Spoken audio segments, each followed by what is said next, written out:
सीधे ताइवान वाली खबर पे जाना चाहूंगा। हमारे सामने जो ताइवान को लेकर इंफॉर्मेशन आ रही है, चीन से निपटने के लिए ताइवान के शहरों में जंगी तैयारी शुरू हो चुकी है। इस वक्त की बड़ी खबर, ताइवान की सड़कों पर दौड़ते नजर आए टैंक शॉट्स के साथ।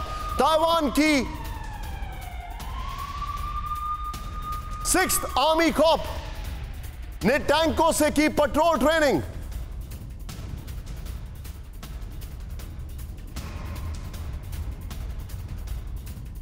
हमले के बाद ताइवान में चीन को लेकर जबरदस्त तनाव। फुल फ्रेम पे शॉट्स विद एम्बियंस दिखाएं। ताइवान की सड़कों पर टैंकों का मतलब क्या है, जरा देखें आप। ताइवान की सड़कों पर दौड़ते नजर आए टैंक। सीधे प्ले ऑन करें उसको।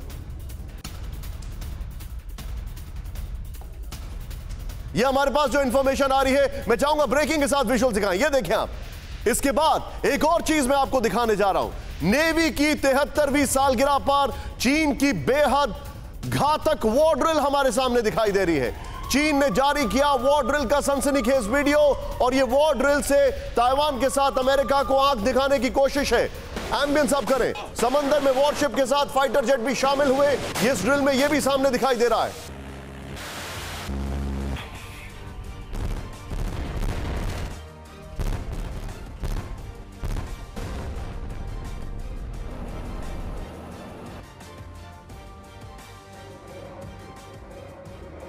सामने दोनों ब्रेकिंग और दोनों शॉट में आपको दिखाना चाहूंगा।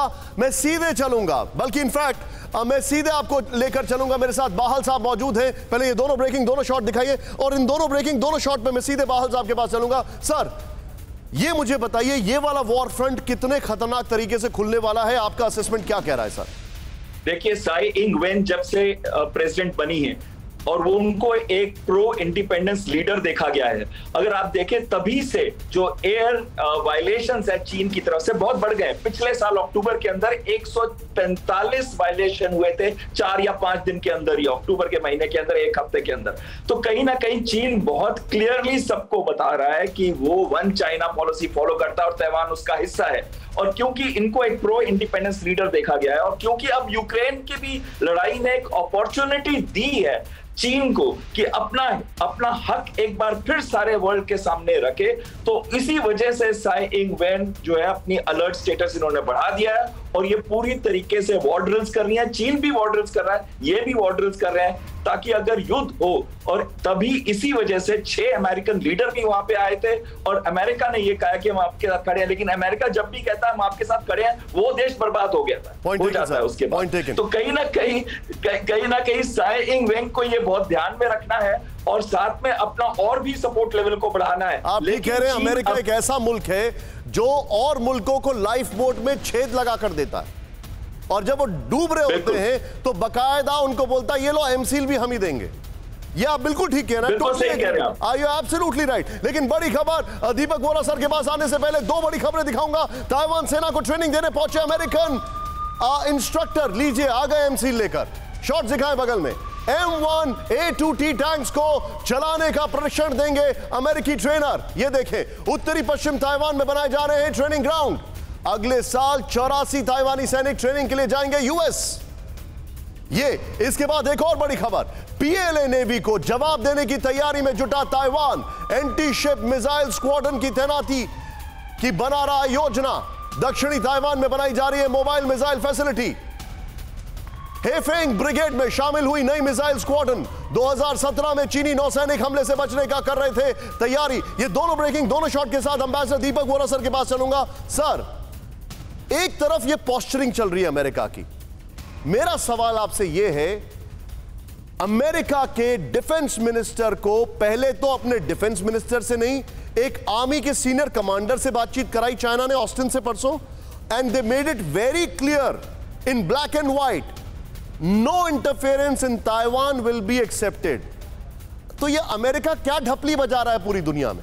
बहुत शार्प रिएक्शन। खुद नहीं मालूम है। वो क्या कर रहा है। अभी तो जैसा आपके एक जो मेरे सहयोगी हैं पैनल पर, उन्होंने साफ कहा है कि ताइवान को बहुत डर लगना चाहिए अगर अमेरिका उसकी मदद करने आ रहा है। इसका मतलब ताइवान तो डूब गया। अमेरिका जहां जहां गया, जिनको ट्रेनिंग दी है वो लड़ना भूल जाते हैं। पहली चीज मैं आपको बताना चाहता हूँ, आपको याद होगा कि पिछले साल ये बाइडेंस्की साहब बोले पिंग पोंग के बारे में, अरे उसकी जिस्म में कोई डेमोक्रेटिक बोन नहीं है। उसके बाद 2 घंटे के लिए बातचीत, हाय यूक्रेन में कुछ कर, और उसका जो रीड आउट था अगर आप उसको देखेंगे, उसमें बाइडेंस्की साहब ने पिंग पोंग पे कहा कि जो कुछ हम कर रहे हैं आपके अगेंस्ट नहीं कर रहे। तो क्वाड और ऑकस क्या है, नाइट क्लब की पार्टी हो रही है वहां पर, और अब चाइना जो है उसको इंकरेजमेंट मिल चुकी है, अगर वो कह रहे हैं कि हम आपके अगेंस्ट कुछ नहीं करेंगे, कि ताइवान की इशू को खत्म करें, let's solve it by force. पूरी दुनिया का ध्यान इस समय यूक्रेन पे है। मैं आपको एक चीज एंड में बता देता हूं सर, मुझे ये मालूम है जो मानसिक हालत है इस समय जो सैंक्शंस मास्टर की, उसको ये भी पता नहीं है कि उसका नाम क्या है,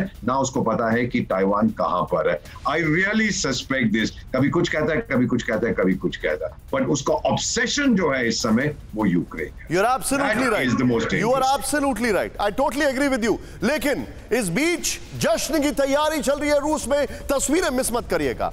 पुतिन जो है वो पूरी दुनिया में हंगामा कर कर अपनी बांसुरी बजा रहे हैं। 9 मई को रूस मनाना चाहता है यूक्रेन पर जीत का जश्न। मॉस्को में विक्ट्री डे परेड की तैयारियां शुरू। शॉट्स के साथ यूक्रेन के कुछ हिस्सों पर कब्जे से जीत की घोषणा कर सकता है रूस। तस्वीरें देखें, मॉस्को की सड़कों पर यह ड्रिल चल रही है और ये तीनों तस्वीरें मैं आपको दिखाना चाहूंगा। इंटरेस्टिंग बात यह है, इन तीनों तस्वीरों को देखने के बाद आपको एहसास होगा, ये देखें किस तरीके से बख्तरबंद गाड़ियां।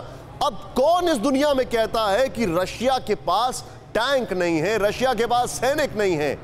मुझे तो ऐसा लगता है यूक्रेन में वो अपने पिछले 50-60 साल पुराने हथियार यूज करके खपा देना चाहते हैं। ये देखें, अभी तक तो T-82 और ये बड़े बड़े टैंक्स तो निकले ही नहीं उनके बाहर। ये तस्वीरें देखें आप, ये है मॉस्को की तैयारी। और मैं यहां पर मॉस्को की बैटिंग करने नहीं आया हूं, लेकिन इस शो को क्लोज कर रहा हूं एक बहुत चिंताजनक खबर से, एक और फ्लैश पॉइंट से। यरूशलेम की अल अक्सा मस्जिद पर फिर टकराव हुआ है। फिलिस्तीनियों और पुलिस के बीच संघर्ष। तस्वीरें विचलित कर सकती हैं। शॉट दिखाइए। झड़प के बाद मस्जिद के पास लगी भीषण आग। फिलिस्तीन मीडिया के मुताबिक करीब 6 लोग घायल हुए हैं।